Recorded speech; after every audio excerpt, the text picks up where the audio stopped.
За өнөөдрийн хичээлээр 2025 оны 19 дугаар засал дээр орж ирсэн материалыг хамтдаа ажиллацгаая. За 19 дугаар засал дээр бол юу орж ирсэн бэ гэвэл за ойлголтын тухай өгөгдлийн аль хэсгийн ямар дараалал алдаа байгааг болоорой гэнэ A вариантад. За B вариантад хэлний тухай ойлголтуудын аль хэсгийн ямар дараалалд алдаа байгааг болоорой гэсэн байна. За та бүхэн бичлэгээс зогсоож байгаад алдааг олох гэж хичээгээрэй. За логикийн хэл гэж байдаг. За бид нар бол 10 дугаар ангиас соёл сэдвийн хүрээнд хэлний талаар үзчихсэн. За ихэд бол хүний оюуны ертөнцийн илэрхийлэл, мэдээлэл боловсруулах, хадгалах, дамжуулах үүрэг бүхий тэмдгийн систем юм аа гэдэг дотроо төрлөх хэл, зохиомжтой хэл гэж ангилдаг тийм. Төрлөх хэл маань тухайн ард түмний өдөр тутамдаа хэрэглэдэг хэл бол зохиомжтой хэл маань төрлөх хэлэн дээр тулгуурлаж бий болсон тодорхой шинжлэх ухааны асуудлыг шийдвэрлэхээр зохиосон хэлийг хэлнэ. Тухайлбал математикийн хэл, философи хэл гэдэг ч юм уу тийм. За тэгвэл логикийн хэл нь юугаар ялгаатай юм бэ гэх юм бол за пармаачлагдсан хэл юм аа гэж. Өөрөөр хэлбэл хувьсгч тэмдэгтүүдийг ашигладаг аа гэж. Тухайлбал бүх S бол P мөн гэдэг тийм. Бүх багш сургууль хүмүүс гэдэг гэдгийг ингэж илэрхийлж байна логик хэлээр. За төрлөх хэлний шинж онцлогоос хараат бус буюу тухайн хэл маань ямар байх нь англич бай, монголч бай тэднээс шал өөр хараат бус буюу өөрийн гэсэн дүрм журмдаа захирагддаг аа гэсэн үг. За өөрийн гэсэн дүрмтэй хэл байх нэ гэсэн үг.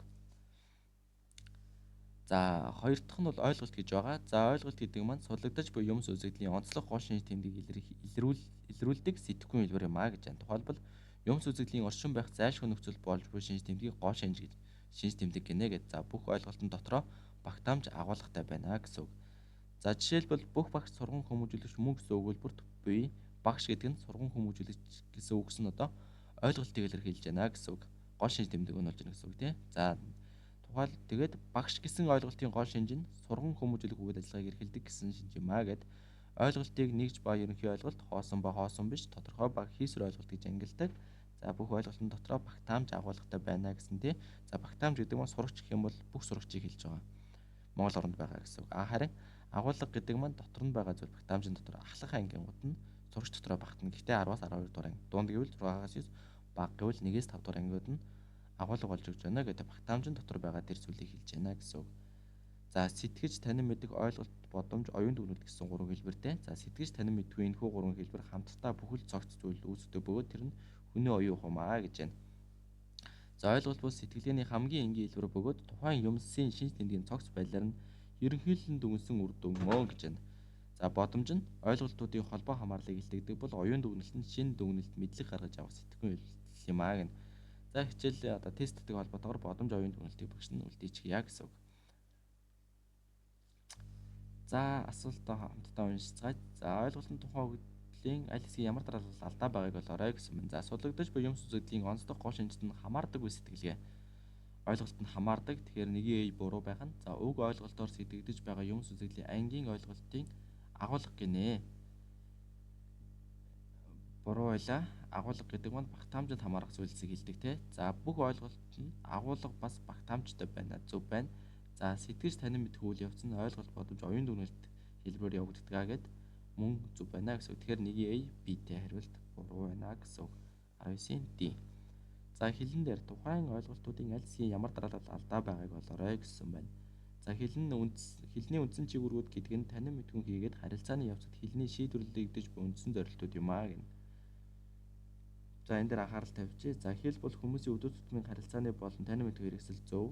За хэл бол хүний оюуны үйл ажиллагаа бүтээгдэхүүн тэмдгэн мэдээллийн систем биш. За энэ алдаа байна. Энэ бол тэмдгэн мэдээллийн систем мөн гэж байх хэвээр. За хэлний тусламжтайгаар мэдлэг чадвар амьдралын туршлага нь нэг үеэс нөгөө үед дамжин уламжлагддаггүй.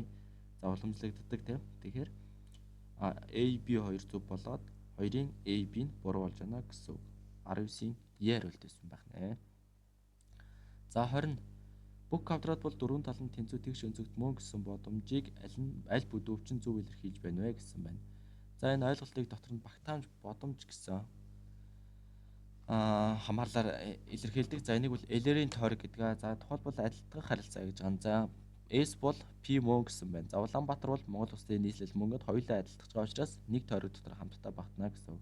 За хоёр дахь нь бол захирагдах харилцаа гэж байна. За S бол ургамал, P нь эмийн ургамал гэж байна. S нь бүх ургамлыг хэлж байна. Бүх ургамал дотроо эмийн ургамал нь орж байна гэсэн үг агуулгаараа. За хоёрт нь огтлцох харилцаа гэж байна. За тухайлбал S нь малчин, P нь уяач гэж байна. За малчин хүн уяач байж болно, уяач хүн малчин байж болно гэд хоорондоо огтлцсон байна гэсэн үг. За зөрчилт харилцаа гэж байна. За S нь энд байна, P нь энэ, за дундуур M зур баста байна гэсэн үг.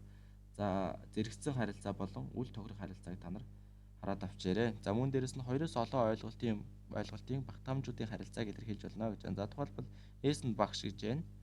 За P нь химийн багш, M нь түүхийн багш, D нь тамирын багш гэж байна. За тамирын багш, химийн багш, түүхийн багш бол бүх багштай орно нэгт, хоёрт нь. За тамирын багш дээрээс нь химийн ч огшээж болно, түүхийн ч огшээж болно, бүх багш нартаа бас хамруулж болно гэсэн үг байна.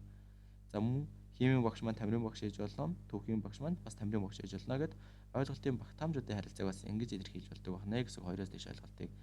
За тэгэхээр энэ адилтгал захирагдах огтлцох за мөн энэ хоёроос дээш багтаамжууд бол эсэлтийн шалгалтанд орчих магадлал өндөр байдаг тул та бүхэн энийг маш сайн хараад аваарай гэсэн үг. За эндээс харцгаая. За бүх квадрат бол дөрвөн талын тэнцүү тэгш өнцөгт мөн гээд W бол квадрат, Q нь бол дөрвөн талын тэнцүү тэгш өнцөгтөд хоёулаа адилтгаж яана гэсэн үг. Тэгэхээр 20-ын бий байх нэ.